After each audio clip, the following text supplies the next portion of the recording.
દર્શક મિત્રો, ગાંધીના ગુજરાતમાં વર્ષો જૂની દારૂબંધી હોવા છતાંય પણ દારૂ સહેલાઈથી મળી રહ્યો છે.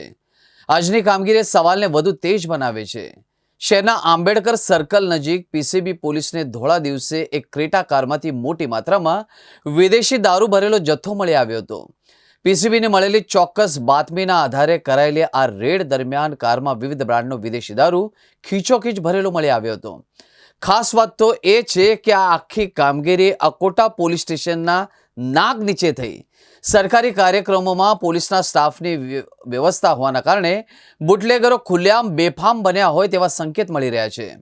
વાઘોડિયા રોડ પર રહેતો અભિષેક એક કારમાં વિદેશી દારૂનો જથ્થો ભરીને સિંદરોડ તરફ જવાનો છે અને થોડી જ વારમાં તે RC Dutt road, Ambedkar circle, Chakli circle થઈને જવાનું છે. જેથી પીઆઈ સીબી ટંડેલની સૂચના મુજબ સ્ટાફના દીપેશસિંહ તથા અન્ય વોચ ગોઠવી હતી. પોલીસે દારૂ ભરેલી કાર સાથે આરોપી અભિષેક ઉર્ફે અબુ મુકેશભાઈ ધોબી રહે અમીદર્શન સોસાયટી દિવ્યા આશીષ કોમ્પ્લેક્સની બાજુમાં વાઘોડિયા રોડ નાવને ઝડપી પાડ્યા હતા. જ્યારે આરોપી મહેશ મારવાડીને વોન્ટેડ જાહેર કરવામાં આવ્યો છે. પોલીસે દારૂની 504 બોટલ, 2 મોબાઈલ કાર અને કાર મળીને કુલ 9.32 લાખનો મુદ્દામાલ કબજે કર્યો છે.